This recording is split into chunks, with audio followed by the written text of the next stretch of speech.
Summary and Case Study of the Behavior Gap by Carl Richards. Short summary. The book The Behavior Gap by Carl Richards is a guide to making wise money decisions by understanding the gap between what investors actually do and what investments actually do. The book examines various financial topics like the importance of realistic planning over rigid adherence to plans, the futility of chasing the perfect investment, and the dangers of relying on financial advice and forecasts. It encourages readers to focus on understanding their personal values, goals, and behaviors as the keys to achieving financial security and happiness. Introduction: Simplifying Money Decisions. Overcoming the Behavior Gap, a Journey to Financial Clarity. Imagine standing in your garage, staring at 4 pairs of skis, each designed for different conditions. You're about to head out for a day on the slopes, but you're paralyzed by indecision. Which pair is the perfect choice? This seemingly trivial dilemma, as Carl Richards illustrates in the introduction to The Behavior Gap, mirrors the overwhelming feelings many experience when facing financial decisions. The problem isn't a lack of options, but rather the behavior gap, the chasm between what we know we should do with our money and what we actually do under the influence of fear, greed, and confusion. Richards, a financial planner, noticed a pattern in his clients' behavior. They'd diligently craft a plan, only to abandon it at the first sign of market turbulence. They'd chase hot stocks, ignoring the fundamental principles of diversification. They'd buy high, sell low, and then wonder where it all went wrong. This disconnect, he realized, stemmed from our innate human tendency to prioritize emotions over logic, particularly when it comes to money. Take, for instance, the allure of a perfect investment. We're bombarded with stories of people striking it rich with the next Microsoft or Google, fueling a desire to find that one magical stock that will solve all our financial woes. We forget that personal finance is deeply personal, and what works for someone else may be disastrous for us. Chasing this fantasy leads us down a rabbit hole of speculation, diverting our attention from the fundamental principles that truly matter: saving diligently, managing debt, and making sound, principle-based investment decisions. Richards recounts his own experience succumbing to the tech bubble frenzy, investing heavily in infospace, only to watch his investment plummet as quickly as it rose. It's a cautionary tale that underscores the danger of letting emotions, fueled by media hype and the fear of missing out, dictate our financial choices. The solution, Richards argues, lies in shifting our focus from external noise to internal clarity. It's not about finding the perfect investment or predicting the market's every move. It's about understanding our own values, goals, and emotional triggers, and aligning our financial decisions with those insights. This means accepting uncertainty, acknowledging that plans are merely guides, and embracing the ongoing process of course correction as new information emerges. It means recognizing that simple solutions, like saving consistently and avoiding impulsive reactions, are often the most effective, even if they lack the allure of complexity and instant gratification.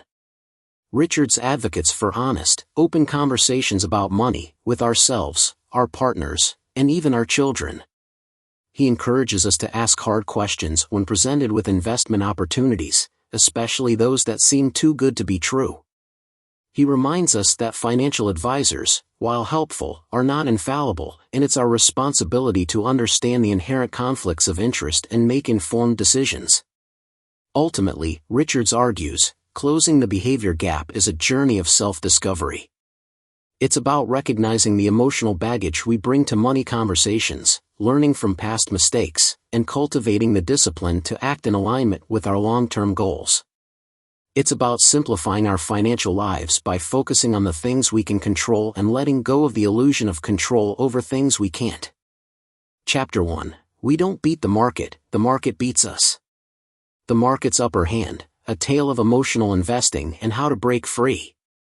Imagine this: you're an investor, armed with the knowledge that buying low and selling high is the key to success in the stock market.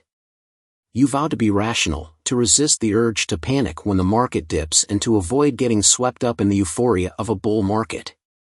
But then, the market takes a nosedive. The news is filled with alarming headlines, and your portfolio value plummets. Fear takes hold, and you can't shake the feeling that the losses will only continue to mount. You hit the sell button, locking in your losses and vowing to stay out of the market until things clear up. Months later, the market recovers. You see your former holdings soaring to new heights, and regret gnaws at you. You missed the rebound because you let fear dictate your actions. As the market climbs higher, greed starts to creep in. You convince yourself that you can still get in on the action before it's too late, and you buy back in at a much higher price. This cycle of buying high and selling low, driven by emotional reactions rather than rational decision-making, is the essence of the behavior gap described in Chapter 1 of The Behavior Gap. It's the gap between what we know we should do, buy low, sell high, and what we actually do under the sway of our emotions, leading to disappointing investment results. Studies by companies like Morningstar and Dalbar have shown that the average investor significantly underperforms the market, largely due to this behavior gap. We become our own worst enemies, letting fear and greed erode our potential returns. The problem, as Richards points out, is that we're not wired for rational decision-making in the face of market volatility. When the market falls, our instinct is to protect ourselves from further pain by selling, even though logically, we should be buying at these lower prices. Conversely, when the market is soaring, we're driven by the desire for more gains, leading us to buy at inflated prices. Chapter 1 is filled with examples of this self-defeating behavior. Investors poured money into stock funds at the peak of the dot-com bubble in 2000, only to see their investments crash as the bubble burst. Likewise, in 2002, at the bottom of the market, investors were selling stocks as fast as they could, missing out on the subsequent rebound. So how do we break free from this cycle of emotional investing and close the behavior gap? Richards offers a number of strategies. 1. Recognize the problem. The first step is acknowledging that we're susceptible to emotional decision-making. We need to be honest with ourselves about our past mistakes and recognize the patterns of behavior that have led to underperformance. 2. Have a real plan, a well-defined investment plan, based on our individual goals, risk tolerance, and time horizon, can serve as an anchor in turbulent times. It provides a roadmap to follow, helping us stay focused on the long term and resist the urge to react emotionally to short-term market fluctuations. 3. Find a trusted advisor, a financial advisor who understands our individual circumstances and can provide objective guidance can be an invaluable resource. They can help us develop a sound plan, provide emotional support during market downturns, and keep us accountable to our long-term goals. 4. Develop a checklist. Creating a list of questions to ask ourselves before making any major investment decision can help us slow down and think more rationally. For example, we might ask, how am I feeling? Am I acting out of fear or greed? Am I reacting to the media? Is this decision based on solid information or on hype? Does this decision align with my plan? Will it help me reach my long-term goals? 5. Focus on your behavior, not the markets. We can't control what the market does, but we can control our own actions. Instead of obsessing over market movements, we need to focus on making sound, principle-based decisions and sticking to our plan. Richards lays bare the stark reality of the behavior gap and the damage it can inflict on our financial well-being. But it also offers a message of hope. By understanding the psychological forces at play and developing strategies to mitigate their impact, we can break free from the cycle of emotional investing and start making decisions that align with our long-term goals. Chapter 2: The Perfect Investment. The quest for the elusive best investment, a story of misguided focus and how to find true balance. Imagine a world where a single investment could guarantee financial security and happiness. It's a tempting thought, a siren song that lures countless investors into a relentless pursuit of the best stocks, funds, or strategies. They scour financial magazines, devour market forecasts, and chase after the latest hot tips, believing that somewhere out there exists an investment that will solve all their financial woes. This is the problem that Richards addresses in Chapter 2 of The Behavior Gap. He argues that this obsessive search for the perfect investment is a distraction, a fool's errand that often leads to poor decisions and missed opportunities. The truth is, there is no best investment. What might be suitable for one person could be a disaster for another, depending on their individual circumstances, goals, and risk tolerance. A young, aggressive investor with a long time horizon might be comfortable with a portfolio heavily weighted toward growth stocks, while a retiree living on a fixed income would likely require a more conservative approach focused on preserving capital and generating income. Richards uses a powerful analogy to illustrate this point: collecting investments is not the same as investing. He describes investors who amass a hodgepodge of holdings based on the latest media recommendations, akin to children collecting baseball cards. This approach often results in a poorly diversified portfolio with unnecessary costs and complexity. The chapter is filled with cautionary tales of investors chasing after illusions. Some focus on past performance, convinced that the top performers of yesterday will continue their winning streak. However, as Richards points out, past performance is a poor predictor of future results. He cites a study that found that mutual funds that have outperformed their peers in the past generally do not continue to do so in the future. Others chase after hot stocks like Google or Apple, hoping to replicate their spectacular gains. But as Richards notes, the odds of picking the next big winner are incredibly low. Moreover, chasing after today's hottest investments is even riskier, as prices are likely inflated. So, what's the solution to this misguided focus on finding the perfect investment? Richards advocates for a more holistic approach to financial planning, one that prioritizes clarity, balance, and alignment with personal goals. He suggests asking 4 key questions. 1. How much can you reasonably save? Increasing your savings rate, even by a small amount, can have a significant impact on your long-term financial well-being. 2. What rate of return will you earn? While a reasonable rate of return is important, it's only one part of the equation. Focus on factors within your control, like saving and spending habits. 3. How much do you need? Define your financial goals clearly, both short-term and long-term. How much money will you need to achieve them? 4. When will you need it? Your time horizon will influence your investment strategy. A longer time horizon allows for more risk, while a shorter one may require a more conservative approach. By answering these questions honestly and developing a plan that addresses them comprehensively, you can shift your focus from the elusive pursuit of the best investment to a more realistic and achievable path toward financial security and fulfillment. Richards encourages readers to view their portfolio as a tapestry, with each investment playing a specific role in supporting their overall goals. Instead of chasing after the latest fads, he emphasizes the importance of building a diversified portfolio with low-cost investments that you can stick with over the long haul. Richards serves as a reminder that financial success is not about finding shortcuts or magic bullets, but rather about making thoughtful, deliberate decisions that align with your values and priorities. It's about finding balance between living for today and saving for the future, and understanding that the journey itself is just as important as the destination. 5 examples of flawed investment thinking from The Perfect Investment. Richards arguing that it's a dangerous distraction. Instead, it advocates for a holistic approach to financial planning that emphasizes clarity and alignment with personal goals. Here are 5 narrative examples from the chapter that illustrate this point. 1. The Chocolate Futures Fiasco. The chapter opens with the story of a hedge fund manager buying up the world's chocolate supply. This highlights the chaotic and often baffling nature of global markets, leading readers to question whether they can truly understand these complexities. The author then uses this as a springboard to discuss the importance of understanding one's own goals and limitations, rather than blindly chasing after investments one doesn't fully comprehend. 2. The Credit Card Conundrum. Richards shares an example of a client seeking the highest-yielding savings account while simultaneously carrying a high-interest credit card balance. This illustrates a common pitfall, focusing on minor gains while ignoring larger, more pressing financial issues. The advice given is to prioritize paying down high-interest debt, as that offers a guaranteed return equivalent to the interest rate being charged.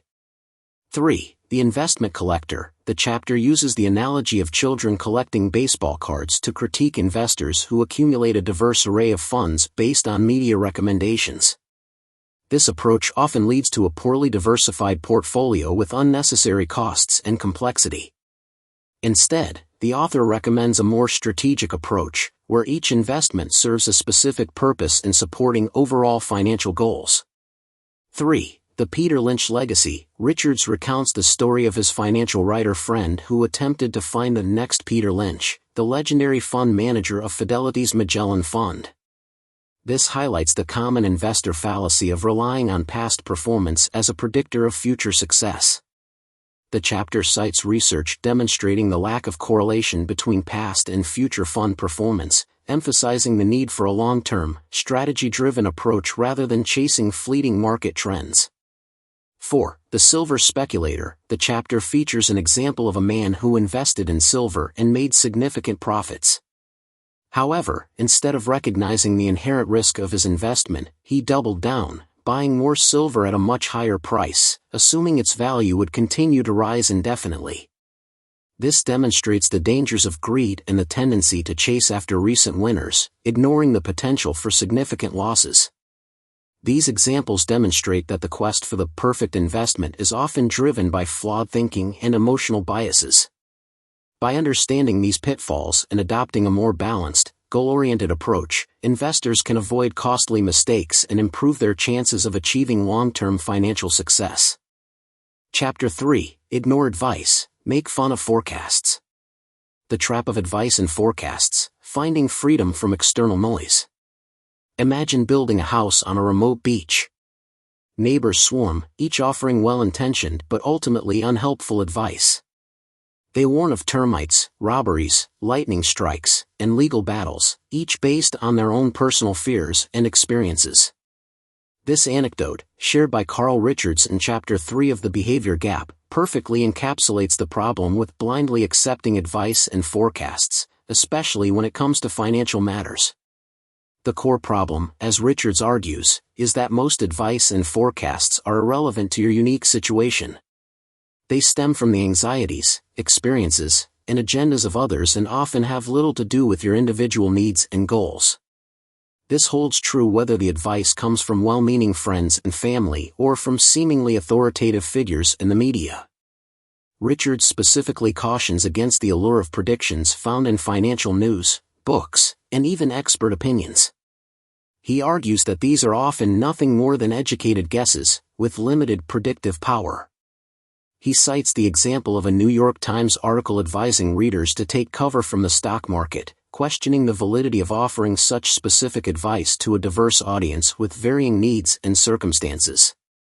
Furthermore, even when predictions turn out to be correct, it's often due to luck rather than genuine insight. Richards cites the case of economist Nouriel Roubini, who gained fame for correctly predicting the 2008 recession, but whose other forecasts have often been inaccurate. A study highlighted in the chapter suggests that economists who correctly call the most unexpected events tend to have worse long-term records than their peers. Richards dissects several reasons why we fall prey to advice and forecasts. 1. Our survival instincts. We are hardwired to anticipate and avoid danger, making us susceptible to warnings and predictions, even if they are unfounded. 2. Our social nature. We crave being in the know, wanting to be seen as valuable sources of information. This desire drives us to share the latest news and predictions, even if they are unreliable. 3. Our aversion to uncertainty. We find it difficult to accept the inherent randomness of life and markets, leading us to seek comfort in the illusion of predictability offered by forecasts. So, how can we escape the trap of advice and forecasts and find genuine freedom in making financial decisions? Richards advocates for a shift in focus from external noise to internal clarity. He suggests the following strategies. 1. Recognize the limitations of advice and forecasts. Understand that they are often generic, biased, and unreliable, and that you are ultimately responsible for your own decisions. 2. Focus on your own goals and plans. Define your financial objectives clearly and develop a strategy that aligns with them. This will help you avoid being swayed by the latest market trends or predictions. 3. Develop a healthy skepticism. Question the motives behind the advice and forecasts you encounter. Who benefits from you following their recommendations? 4. Seek trustworthy counsel. When you need guidance, turn to people who know you well and have your best interests at heart. This might include a trusted financial advisor, a family member, or a close friend. 5. Embrace uncertainty and flexibility. Accept that the future is unpredictable and be prepared to adapt your plans as needed. This will help you avoid being paralyzed by fear or making rash decisions based on fleeting market movements. 6. Tune out the noise. Reduce your exposure to financial news and market commentary. Instead, focus on living your life and pursuing the things that bring you joy and fulfillment. By adopting these strategies, you can break free from the shackles of external influences and cultivate a more empowered and fulfilling relationship with your finances.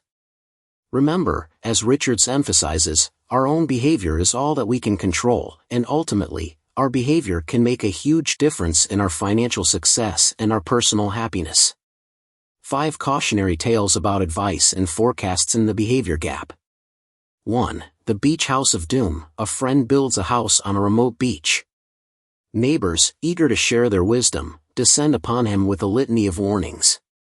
Termites, robberies, lightning strikes, legal battles. Each neighbor has a different disaster scenario based on their own personal experience. The homeowner, amused by the parade of anxieties, observes that something bad will undoubtedly happen eventually, but it will be something completely different. It will be our disaster.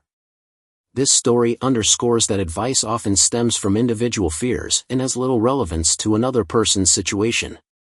2. The Take Cover Prophecy. In 2010, the New York Times published an article featuring an expert who urged investors to move completely out of the market and into cash. The article, widely circulated, raised a crucial question: should everyone, regardless of age, goals, and personal circumstances, follow this advice? Richards argues that giving such specific directives to complete strangers is irresponsible. He challenges readers to consider whether they would take investment advice from a random person on the street, and if not, why accept similar pronouncements from a newspaper? 3. The Annuity Anomaly. Financial gurus often advise against annuities, highlighting their high fees and complexity. While this advice generally holds true, Richards points out that there are exceptions. He cites 2 instances where annuities were a suitable solution for specific client needs. This emphasizes that blanket rules of thumb, even from respected experts, can be dangerous. Personal finance is, well, personal, and what works for one person may be disastrous for another. 4. The Bin Laden Trades Conspiracy. In 2007, a rumor circulated about a mysterious investor betting heavily on a stock market crash, supposedly based on insider knowledge of an impending terrorist attack. This rumor, dubbed the Bin Laden Trades, caused anxiety among many investors, including a friend of Richards who considered selling all his stocks to avoid the anticipated crash. Richards, dismissing the rumor as far-fetched, advised his friend to ignore the predictions. The crash never materialized, proving that even when forecasts seem plausible, they are often nothing more than speculation. 5. The Economist Smirk. Richards humorously observes that reading The Economist often instills a sense of intellectual superiority in its readers. He describes the Economist smirk, a knowing expression suggesting possession of secret knowledge that elevates one above the masses. This, of course, is absurd, as millions of people read the magazine, and the information is hardly a secret. The anecdote serves as a reminder that we are often seduced by the illusion of exclusivity, feeling empowered by information readily available to everyone. This tendency can lead to rash investment decisions based on a false sense of advantage. These examples illustrate that financial advice and forecasts often serve as distractions, leading us away from a clear understanding of our own goals and the principles of sound financial decision-making. By recognizing these pitfalls and cultivating a healthy skepticism, we can reclaim control over our financial destinies. Chapter 4: Financial Life Planning. The Path to Happiness, Aligning Financial Decisions with Life Goals. Carl Richards shifts the focus from the anxieties of market predictions and investment strategies to a more fundamental question: what makes us truly happy? He argues that the relentless pursuit of financial security often distracts us from pursuing the things that truly matter in life, leading us down a path of empty consumerism and unfulfilled aspirations. Richards opens the chapter with a simple but powerful sketch, a stick-figure family enjoying a campfire under a star-filled sky. This image emphasizes that happiness often stems from simple pleasures and meaningful experiences, rather than material possessions or financial achievements. He cites a study by Nobel laureate Daniel Kahneman and Princeton professor Angus Deaton, which found that happiness levels increase with rising income up to a certain point, $75,000 per year, after which additional income has a negligible impact on overall well-being. This finding challenges the common assumption that more money automatically leads to greater happiness, suggesting that we need to be more intentional about how we use our financial resources to support a fulfilling life. Richards argues that we often make financial decisions in isolation, failing to connect them to our broader life goals. He contends that financial decisions are, in essence, life decisions, and should be approached with that understanding.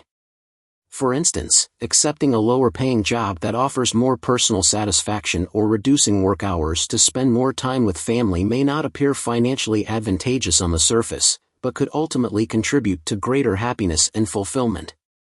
To bridge this gap between financial planning and life planning, Richards draws inspiration from George Kinder's life planning approach. Kinder's philosophy emphasizes discovering a client's deepest and most profound goals before formulating a financial strategy. He poses 3 thought-provoking questions to help individuals uncover what truly matters to them. 1. Imagine you are financially secure. How would you live your life? What would you change? 2. Imagine a doctor tells you that you have only 5 to 10 years to live, but you won't feel sick. What will you do in the time remaining? 3. Imagine the doctor says you have only 24 hours. What feelings arise? What did you miss? Richards encourages readers to reflect on these questions, noting that most people's answers revolve around relationships, personal growth, and meaningful experiences, rather than financial achievements. He suggests that we incorporate these insights into our financial decision-making, ensuring that our financial strategies support our deepest values and aspirations. Richards also addresses the common struggle of prioritizing urgent tasks over important ones. He notes that we often neglect crucial but non-urgent matters, such as updating wills, reviewing insurance policies, or having meaningful conversations about money with loved ones. These tasks may seem less pressing than daily demands, but ignoring them can lead to significant problems down the road. To overcome this tendency, Richards recommends scheduling dedicated time each month to address these important but seemingly non-urgent issues. Here are some key strategies Richards offers to align financial decisions with life goals. 1. Reflect on what truly brings you happiness. Consider what activities, relationships, and experiences bring you the most joy and fulfillment. 2. Link financial goals to life goals. Ensure that your financial decisions support the lifestyle you desire and the experiences you value. 3. Prioritize experiences over possessions. Consider allocating more resources towards travel, hobbies, and quality time with loved ones. 4. Embrace simplicity. Focus on the fundamental principles of financial well-being, saving consistently, avoiding debt, and making informed investment decisions.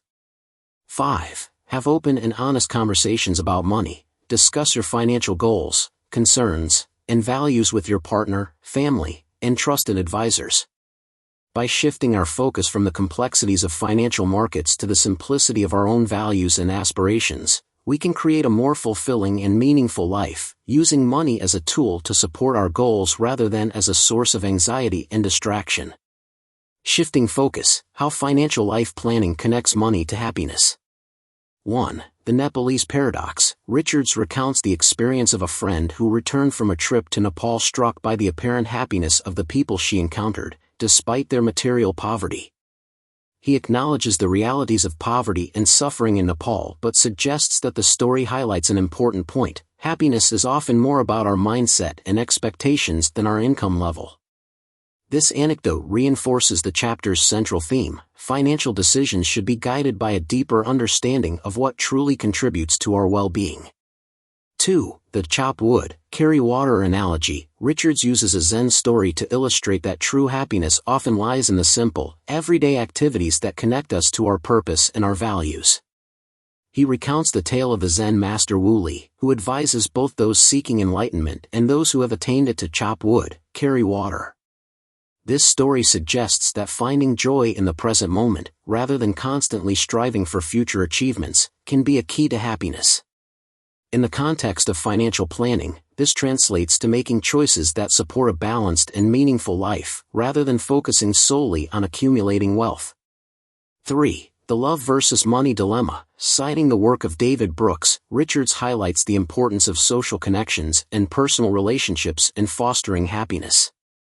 He notes that joining a group that meets once a month generates as much happiness as doubling one's income, and that being married is emotionally equivalent to a $100,000 annual salary boost. He uses these examples to illustrate that we often overemphasize the importance of money while neglecting the social and emotional aspects of our lives that truly contribute to well-being. He encourages readers to factor these insights into their financial planning, ensuring that their financial strategies support strong relationships and a sense of community. 4. The fear-driven spending trap. Richards argues that we often make financial decisions based on fear and insecurity, rather than a clear understanding of our needs and values.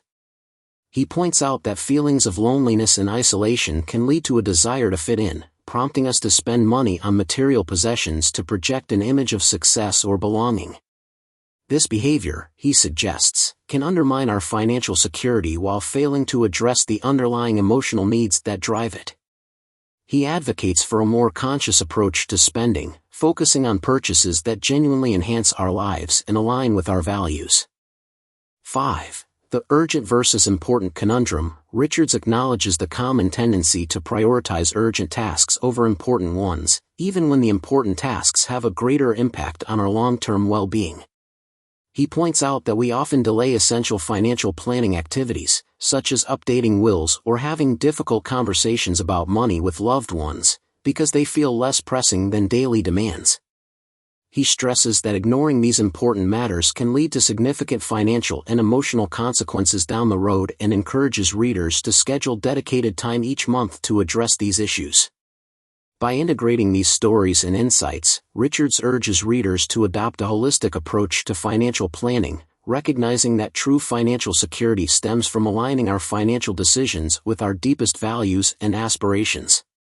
This shift in perspective empowers us to use money as a tool to support a fulfilling and meaningful life, rather than allowing it to become a source of anxiety and distraction. Chapter 5. Too much information. Navigating the information overload, finding clarity in a sea of noise. Richards tackles the pervasive problem of information overload and its detrimental effects on our financial decision-making. Richards argues that the constant barrage of news, market commentary, and expert opinions can create anxiety, leading us to make impulsive and often harmful choices.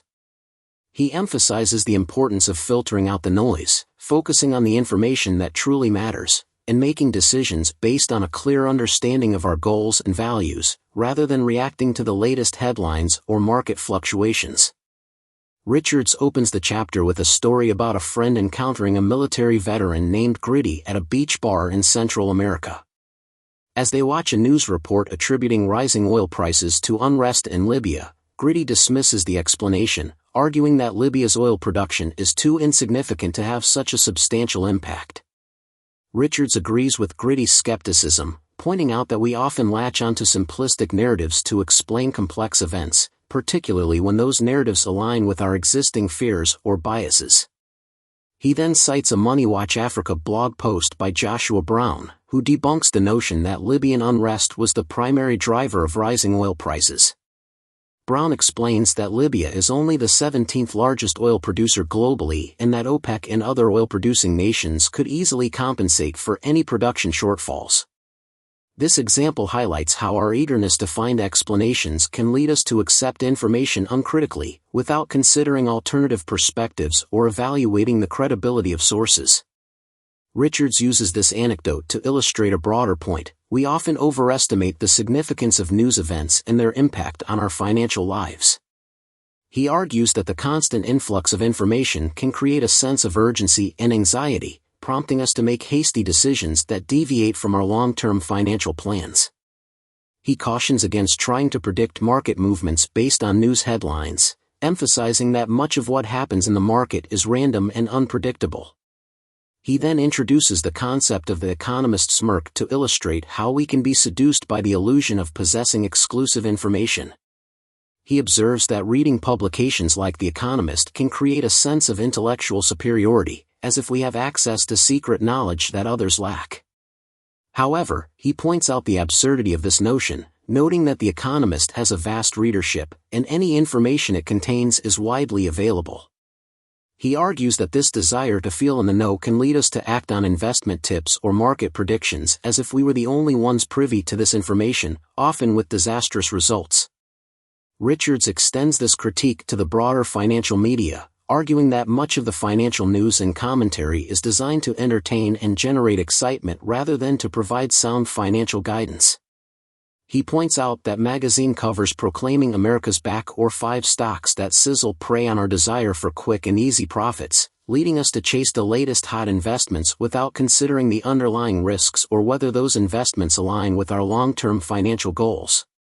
He advocates for a more mindful and selective approach to consuming financial information, suggesting that we focus on our own behavior and the factors we can control, such as saving consistently, managing debt, and making informed investment decisions that align with our personal circumstances and goals. He encourages readers to tune out the noise of the financial media and resist the temptation to react to every market fluctuation or news headline. To counteract the negative effects of information overload, Richards suggests several strategies. 1. Ignore almost everything. He advises limiting our exposure to financial news and commentary, focusing instead on the fundamental principles of financial well-being and the actions we can take to achieve our goals. 2. Take a technology break. He suggests periodically disconnecting from the digital world, taking vacations without email or phone access, to allow our minds to decompress and reconnect with our priorities.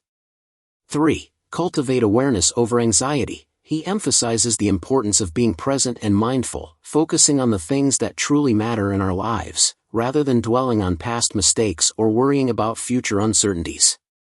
4. Engage in meaningful conversations about money. He encourages open and honest discussions with trusted individuals, partners, family members, or financial advisors, to clarify our financial goals, address our concerns, and make decisions that reflect our values. By adopting these strategies, Richards argues that we can break free from the cycle of anxiety and reactivity that often accompanies information overload. We can regain a sense of control over our financial lives and make choices that support our long-term well-being, rather than being swayed by the fleeting whims of the market or the sensationalized narratives of the financial media. 5 examples of too much information leading to poor financial decisions. 1. The Libyan oil fiasco. While enjoying a beachside drink in Central America, Richards's friend overhears a news report blaming rising oil prices on unrest in Libya. However, a military veteran named Gritty, who happens to be sitting nearby, scoffs at the explanation, pointing out that Libya's oil production is too small to significantly impact global prices. This simple observation, Richards argues, highlights our tendency to grasp at easy explanations for complex events, often driven by fear or pre-existing biases. This story emphasizes the importance of critically evaluating information and considering alternative perspectives before making financial decisions. 2. The economist smirk syndrome. Richards humorously observes that reading publications like The Economist can induce a sense of intellectual superiority, leading readers to believe they possess secret knowledge that others lack. He labels this phenomenon the economist smirk. However, he reminds us that The Economist has millions of readers, and any information it contains is widely disseminated. Acting on financial advice gleaned from such publications as if it were exclusive insider information is not only illogical but often leads to regrettable investment decisions. 3. The allure of America's back. Richards recounts how a Newsweek cover boldly declared America's back in the spring of 2010, citing positive economic indicators like job growth and rising stock prices. However, the economic recovery proved short-lived, and the market soon faltered. This story emphasizes the danger of making investment decisions based on overly optimistic media pronouncements or short-term market trends. 4. The Oracle Snowmobile Dilemma. Richards shares the story of a friend who worked for Oracle during the tech boom of the late 1990s. Eager to buy 2 snowmobiles but lacking the cash, the friend refused to sell any of his rapidly appreciating Oracle stock to avoid paying capital gains taxes. When the tech bubble burst, the stock price plummeted, wiping out a significant portion of his savings. This anecdote illustrates how fixating on a single piece of information, in this case, the tax implications of selling stock, can blind us to the bigger picture and lead to costly financial missteps. 5. The Case of the Anxious Physicians. Richards describes 2 physician clients who were unfazed by Y2K and the dot-com crash but became deeply unsettled by the 2003 SARS epidemic. Despite the fact that no one in the United States died from SARS, their fear drove them to make significant and ultimately unnecessary changes to their investment portfolio. This story highlights how emotional reactions to news events, particularly those that tap into our deepest fears, can override rational decision-making and lead to financial choices that we later regret. Chapter 6. Plans are Worthless. The Illusion of Control, Embracing the Unpredictability of Life and the Power of the Planning Process. Richards boldly proclaims plans are worthless, a seemingly paradoxical statement from a financial planner. Richards, however, clarifies that it is not planning itself that is futile, but rather the misconception that a plan can offer a fixed and unwavering roadmap to financial success in the face of life's inherent uncertainties. He advocates for a shift in focus from the static output of a plan to the dynamic process of planning, a continuous cycle of assessing, adapting, and course-correcting in response to the inevitable surprises life throws our way. Richards begins by deconstructing the illusion of certainty that traditional financial plans often perpetuate. These plans, he argues, rely heavily on a series of assumptions about future events, inflation rates, market performance, savings rates, retirement age, and even lifespan, all of which are inherently unknowable. He points out the absurdity of attempting to predict the future with any degree of accuracy, emphasizing that a single unexpected event, a job loss, a medical emergency, a sudden inheritance, can completely derail even the most meticulously crafted plan. To illustrate this point, he shares a personal anecdote about his move to Las Vegas in 2004. He and his family purchased a home for $575,000, witnessing its value skyrocket to over $1 million during the housing boom. However, the subsequent market crash led to their home becoming underwater, forcing them to sell it at a loss and negotiate a debt forgiveness arrangement with the bank. This experience underscores the futility of basing financial decisions on predictions about future market behavior. He further reinforces this concept with the story of a friend whose wife inherited a substantial fortune. Despite having ample resources for a comfortable life, her husband squandered the money on extravagant living and risky day trading, leaving them in a precarious financial situation later in life. This anecdote highlights how unforeseen circumstances and personal choices can dramatically alter financial outcomes, regardless of initial plans or assumptions. Richards criticizes the common practice of retirement story hour, where financial advisors present clients with overly optimistic projections based on manipulated assumptions. These fabricated narratives, he argues, offer a false sense of security while failing to address the underlying behavioral patterns and financial habits that truly determine long-term success. He criticizes this approach as fakery, emphasizing that true financial planning must translate into tangible behavioral change to be meaningful. He cautions against both excessive optimism and pessimism in financial planning, using the example of a writer who initially struggled to save for retirement but later achieved financial independence after a successful career change. This story demonstrates how life's unpredictability can present unforeseen opportunities, rendering overly pessimistic projections equally misleading. Richards acknowledges the necessity of planning but emphasizes the importance of acknowledging the limitations of predictions.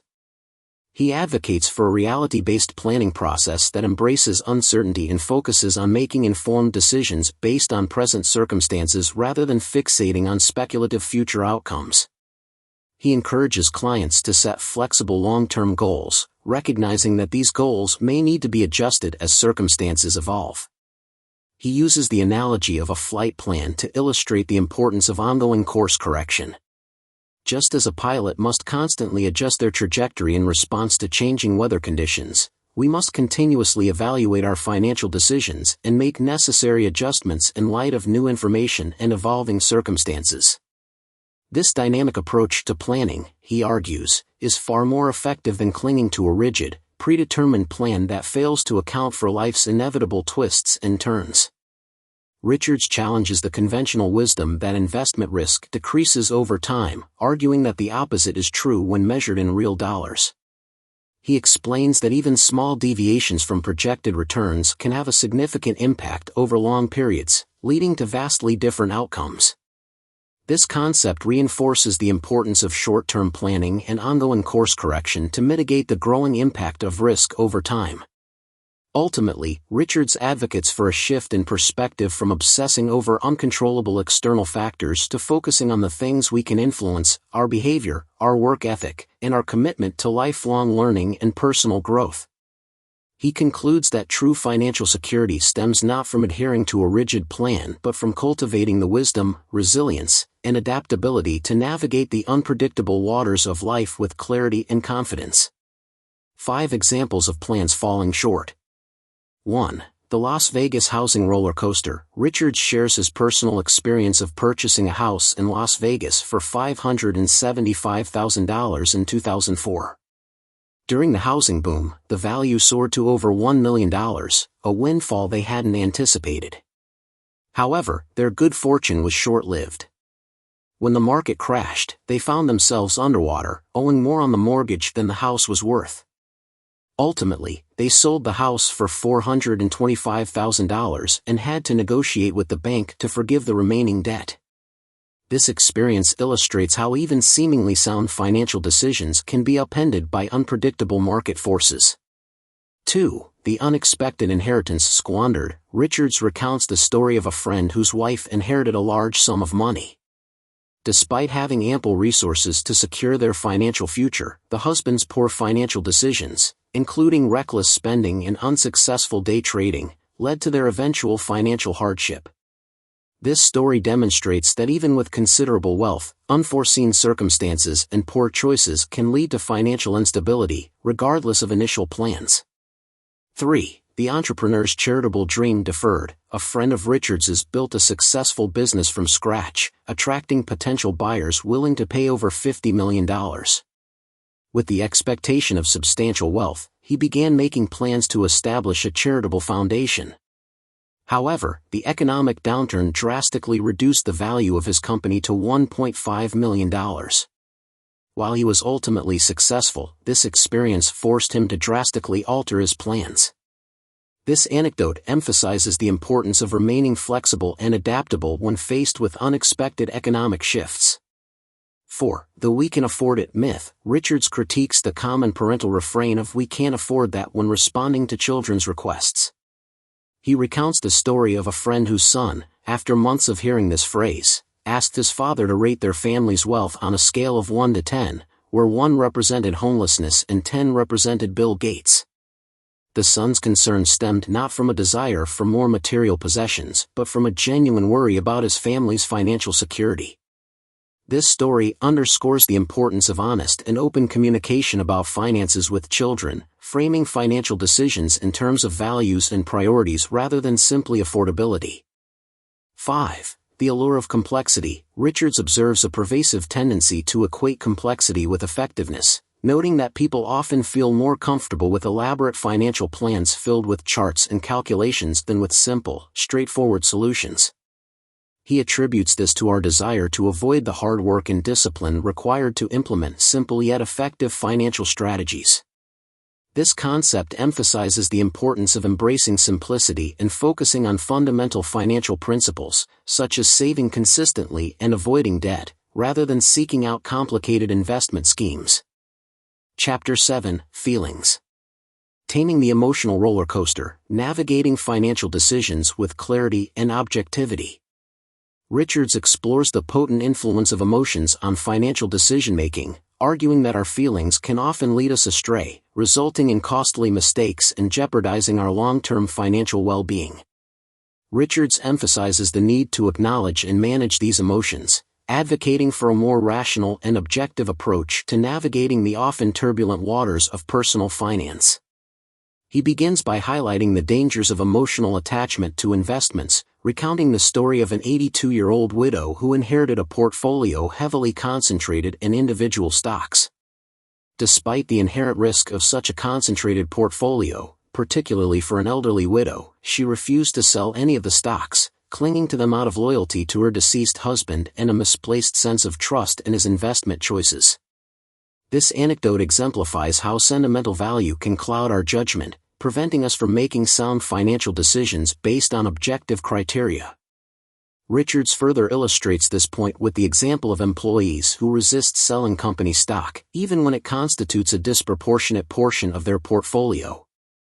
Driven by a sense of loyalty or perhaps a fear of missing out on future gains, they disregard the fundamental principle of diversification, exposing themselves to significant financial risk. This behavior underscores how emotional biases can lead to irrational investment decisions, often at the expense of our long-term financial security. To combat the sway of emotions, Richards proposes the overnight test. This thought experiment asks us to imagine waking up to find that our entire portfolio has been liquidated, leaving us with only cash. We are then presented with the opportunity to repurchase any of our previous investments at no cost. This exercise forces us to confront our emotional attachments and evaluate our holdings objectively, prompting us to question whether we would truly reinvest in the same assets if given a clean slate. This process can help us identify and overcome any emotional biases that may be influencing our investment decisions. Richards further cautions against allowing tax implications to dictate investment choices. He shares the story of a friend who, during the tech boom, refused to sell any of his rapidly appreciating Oracle stock simply because he didn't want to pay capital gains taxes. This reluctance to sell, driven by a desire to avoid the immediate pain of a tax liability, ultimately resulted in significant losses when the stock market subsequently crashed. This anecdote serves as a stark reminder that short-term emotional impulses can often undermine long-term financial goals. He emphasizes the importance of separating emotions from factual analysis when evaluating investments. When an asset has significantly increased in value, it's crucial to honestly assess whether the gains were a result of skill or simply luck. If luck played a significant role, it may be prudent to take profits and reinvest in assets that better align with our overall financial plan. This approach requires a disciplined and objective evaluation of investment performance, rather than succumbing to the euphoria of a winning streak. Richards acknowledges that eliminating all emotions from financial decision-making is unrealistic. However, he stresses the importance of striving for greater objectivity, particularly when making major investment decisions. He advises against relying on gut feelings about market direction, as these are often unreliable and can lead to impulsive buying and selling at inopportune times. He further cautions against the tendency to become fixated on specific price points, using the example of homeowners who refuse to sell their property for less than their original purchase price, even when the market has declined. This emotional attachment to a number can lead to missed opportunities and prolonged financial hardship. The key takeaway is that the past is irrelevant when making current financial decisions. What matters is making the best choice based on current market conditions and our overall financial goals. Richards reminds us that while we are responsible for our financial decisions, we cannot control the outcomes. The financial markets are inherently uncertain, and even the most well-informed choices can result in unexpected losses. The key is to focus on making sound decisions based on available information, being prepared to adapt and course-correct as new information emerges. He concludes by emphasizing the importance of grounding our financial decisions in our values and long-term goals. Rather than chasing fleeting emotional rewards or succumbing to fear-driven impulses, we should strive for a calm and deliberate approach that aligns with our deepest aspirations and priorities. This mindset can help us avoid costly mistakes and achieve greater financial security and peace of mind. The cost of emotions in financial decisions. 1. The widow's loyalty. An 82-year-old woman, after her husband's death, inherited a portfolio heavily concentrated in individual stocks. These stocks were unsuitable even when her husband was alive and managing their finances. Despite this, she refused to sell them, clinging to the investments due to loyalty and trust in her late husband. This illustrates how sentimental value can override sound financial judgment, hindering necessary portfolio adjustments. 2. The perils of company loyalty. Many employees hold a significant portion of their net worth in their employer's stock, often driven by a sense of loyalty to the company. While understandable, this poses a considerable risk to their financial well-being. Should the company face difficulties, their retirement savings could be severely impacted. This behavior exemplifies how emotional attachment can lead to neglecting diversification, a fundamental principle of sound investing. 3. Tax-driven decisions. A man during the tech boom refused to sell his highly appreciated Oracle stock solely because he wanted to avoid paying capital gains taxes. This short-sighted decision, driven by a desire to avoid the immediate cost of taxes, resulted in substantial losses when the stock market later crashed. This demonstrates how emotional responses to immediate concerns can override long-term financial planning. 4. The allure of getting back to even. Many investors cling to losing investments, hoping to recover their losses and get back to even before selling. This emotional desire to erase past mistakes often leads to holding on to poor investments for far too long, resulting in further losses and missed opportunities. This fixation on past performance hinders making rational decisions based on current market conditions and future prospects.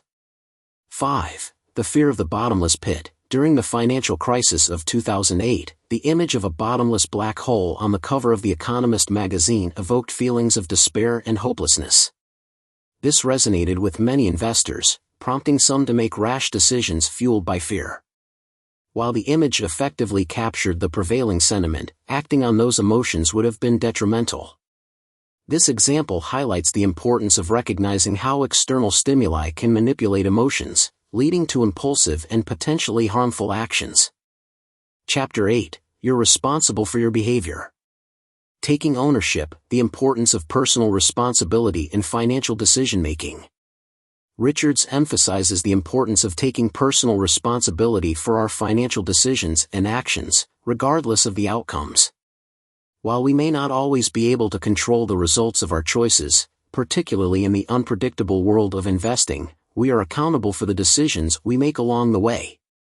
Richards opens the chapter by discussing the infamous Bernie Madoff Ponzi scheme, reminding us that even intelligent and sophisticated investors can fall prey to scams and financial predators. While it's easy to blame the perpetrators of such schemes, Richards argues that we also need to acknowledge our own role in these situations, particularly our tendency to believe what we want to believe, especially when it comes to promises of high returns with little or no risk. He cautions against blindly trusting financial advisors and regulators, pointing out that conflicts of interest are inherent in the financial services industry. Advisors, while often well-intentioned, are ultimately in the business of selling financial products and services, and their interests may not always align perfectly with those of their clients. Therefore, it's crucial for investors to be informed and engaged, asking questions, and understanding the potential risks and rewards of any investment before committing their money. Richards specifically warns against the dangers of chasing income, particularly in a low-interest rate environment. When traditional fixed-income investments like bank CDs offer meager returns, investors may be tempted to reach for higher-yielding but riskier alternatives. However, this pursuit of yield can often lead to significant losses, as high returns typically come with higher risks. He provides a hypothetical conversation between a retiree seeking higher yields and a financial advisor who urges caution. The retiree, desperate for income, is drawn to a product promising a 4.5% yield, significantly higher than prevailing CD rates.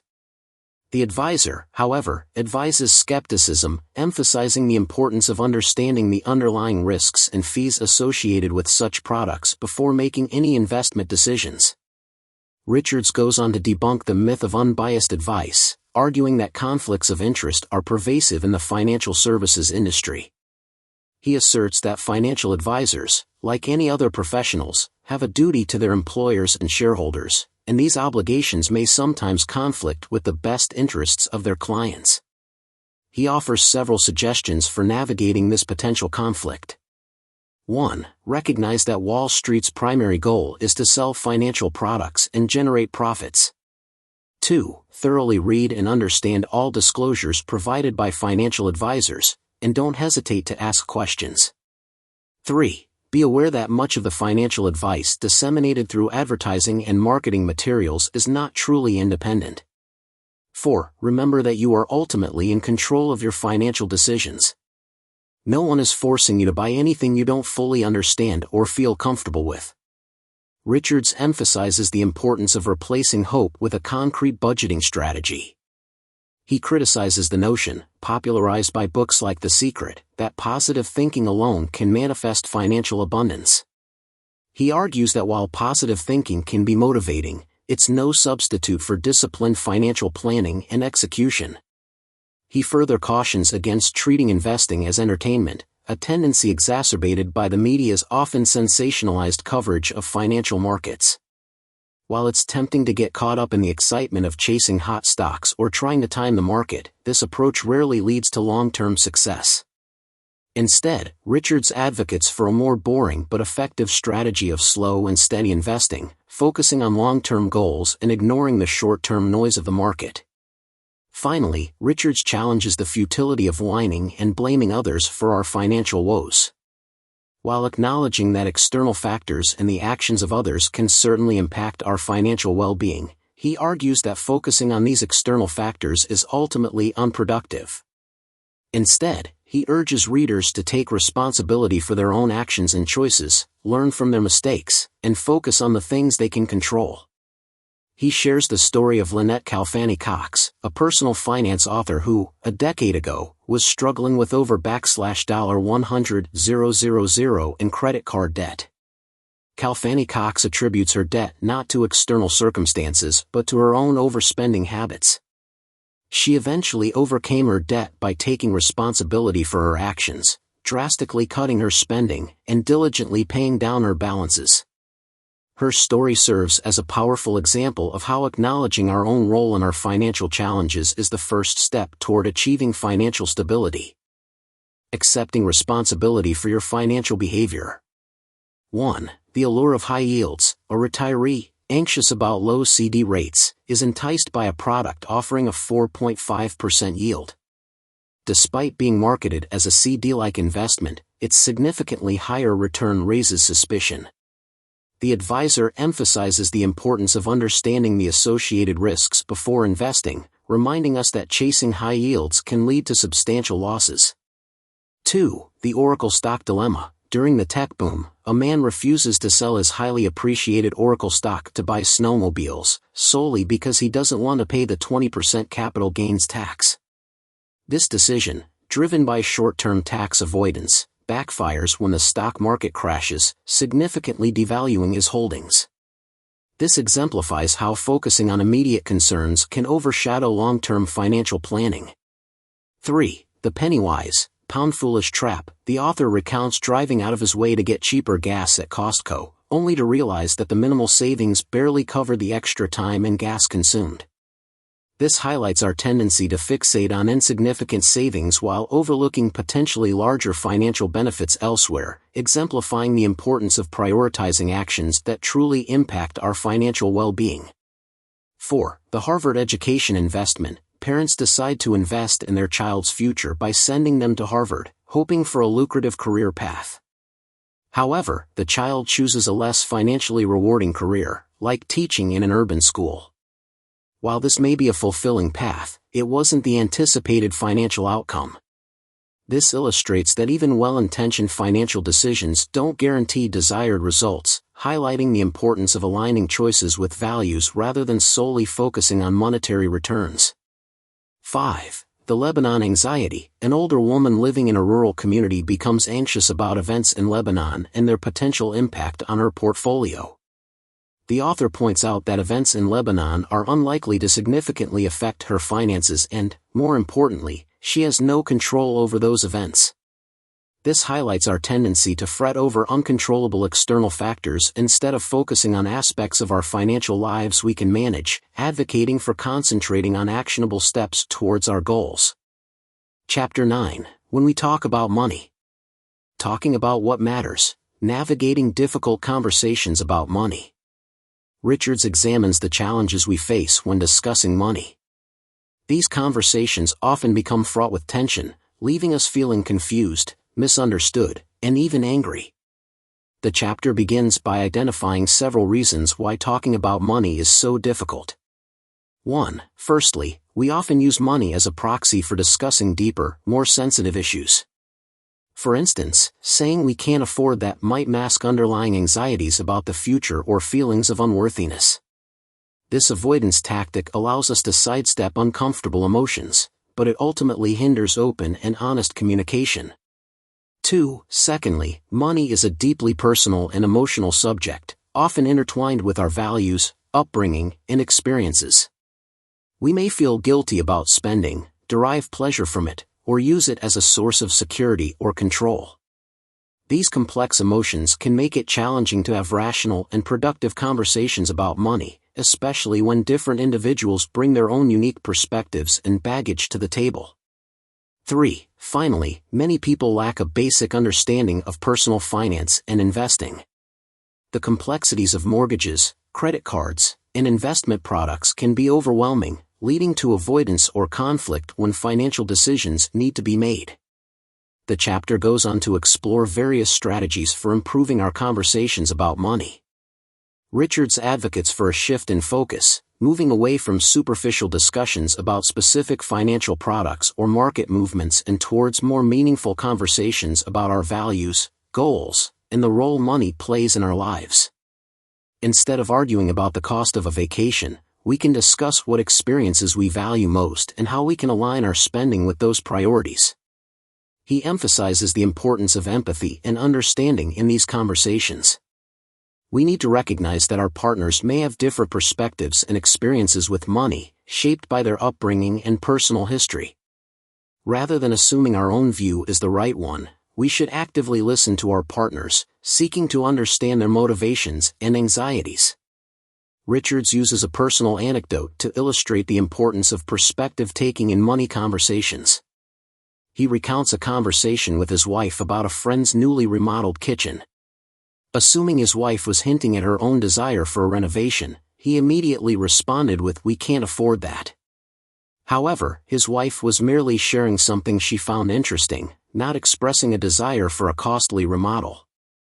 Richards realizes that he often jumps to conclusions about his wife's intentions when it comes to money, failing to recognize that she may simply be talking about something she enjoys. The chapter acknowledges that men and women may approach money conversations differently. While avoiding generalizations, Richards observes that these differences can create challenges in relationships, particularly when it comes to financial decision-making. He shares the story of a newly married couple struggling to navigate their finances after the husband loses his job. The wife, raised to be cautious and debt-averse, worries about their financial stability. The husband, coming from a more free-spending family, downplays their situation and resists taking action. Their conflicting perspectives on money and risk tolerance lead to frustration and tension. Richards stresses the importance of recognizing that what makes one person feel financially secure may differ from another. For some, paying down debt provides a sense of safety, while others find comfort in investing for the future. These differences can become a source of conflict, particularly during times of financial stress. He suggests framing these conversations in terms of understanding each other's motivations, asking questions like, "Help me understand why it's important to you that we do that." Finally, the chapter addresses the often fraught dynamic of parent-child conversations about money. Richards challenges the common refrain of "we can't afford that," arguing that it can create unnecessary anxiety and confusion for children. He suggests shifting the focus from affordability to values, explaining to children that the family chooses to spend money on things that are important to them. He shares an anecdote about a friend whose son, after repeatedly hearing we can't afford that, asks his father to rate their family's financial standing on a scale of 1 to 10. The son's question reveals his genuine concern about the family's well-being, highlighting the importance of having open and honest conversations with children about money, even if those conversations are difficult. In conclusion, Richards argues that improving our conversations about money requires us to move beyond superficial discussions about numbers and focus on the underlying values and emotions that shape our financial decisions. By cultivating empathy, understanding, and honesty in these conversations, we can reduce conflict, build stronger relationships, and make more informed choices that align with our true priorities. 5. Illustrating the challenges of money conversations. 1. Though we can't afford that dilemma, Richards frequently finds himself using this phrase with his wife, even when she is merely expressing interest in something rather than a desire to purchase it. For example, his wife mentions admiring a friend's kitchen renovation, and he automatically assumes she wants to remodel their own kitchen, responding with "we can't afford that." This knee-jerk reaction reveals his underlying anxieties about finances and his tendency to project those anxieties onto his wife's words. 2. The case of the newlyweds and the job loss. A newly married couple faces a financial challenge when the husband loses his job. The wife, raised in a financially cautious environment, worries about their stability. However, the husband, accustomed to a more carefree approach to money, downplays the situation. Their differing perspectives on money, likely influenced by their upbringing and family history, create tension and hinder their ability to address the situation effectively. 3. The pay down the mortgage versus buy stock debate. This common argument between couples exemplifies how differing views on financial security can lead to conflict. One spouse might feel safer paying down debt, while the other prioritizes investing for future growth. These disagreements often become more heated during times of financial stress, highlighting the importance of understanding and respecting each other's needs and anxieties. 4. The curious case of the 14-year-old and the financial rating scale. A teenager, repeatedly told by his parents we can't afford that, asks his father to rate their family's financial well-being on a scale of 1 to 10. This question reveals the boy's underlying anxiety about the family's financial stability, demonstrating how children, even at a young age, can pick up on their parents' financial worries. This narrative emphasizes the need for open and honest conversations with children about money, even if those conversations are uncomfortable. 5. The fly fishing ranch owner and the non-existent secret. A successful investor, when asked about the secret to his wealth, responds with a puzzled look. He simply bought boring assets and paid them off over time. This anecdote challenges the pervasive belief in get-rich-quick schemes and underscores the power of simple, disciplined financial habits. Chapter 10. Simple. Not easy. The simplicity paradox, embracing the challenge of disciplined financial behavior. Richards explores our tendency to overcomplicate financial matters despite craving simplicity.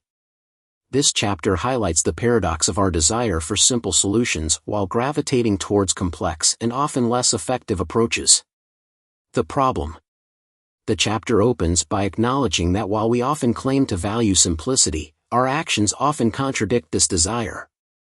We seek intricate solutions, believing they hold the key to solving significant problems, even when simple solutions are available. This tendency is driven by several factors. 1. The allure of complexity. We tend to associate complexity with sophistication and effectiveness.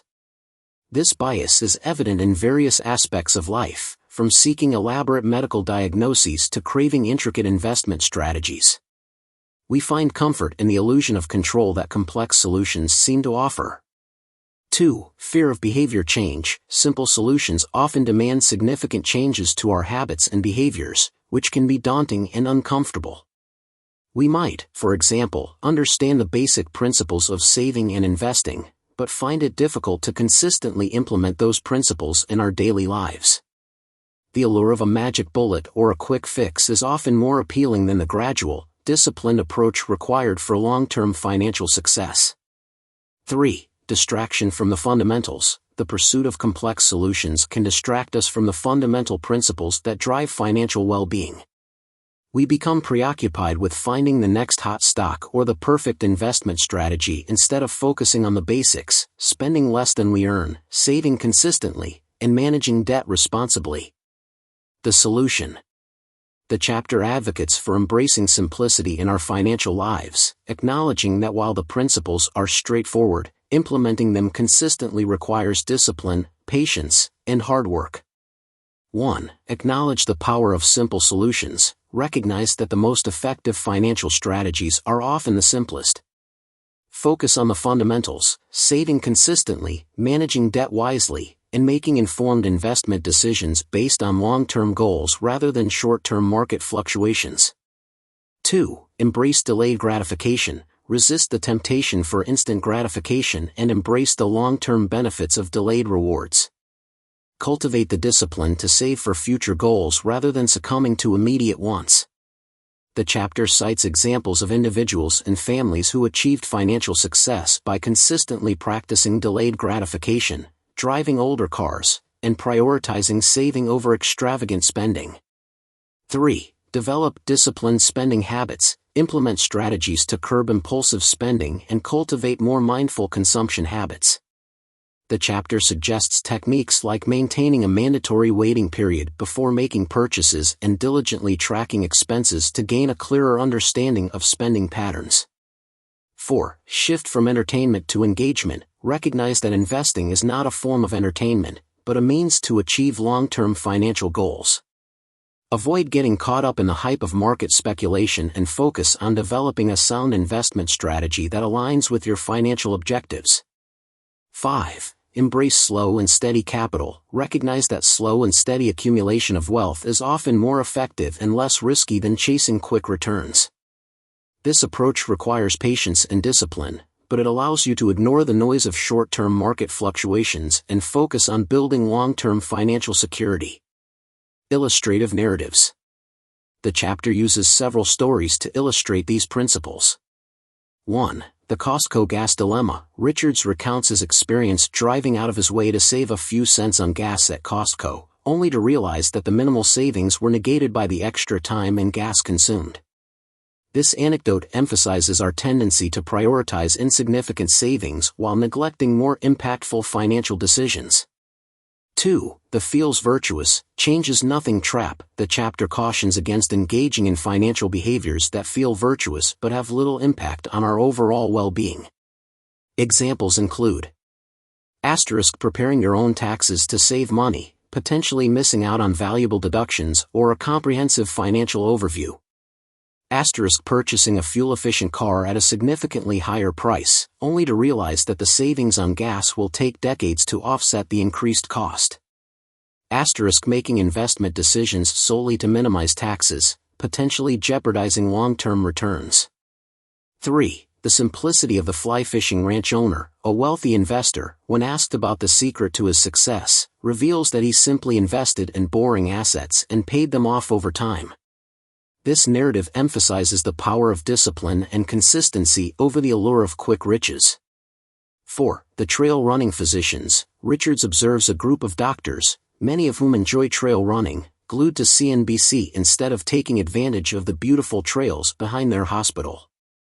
This anecdote highlights how our obsession with financial news and market predictions can distract us from activities that contribute to our well-being and happiness. Conclusion.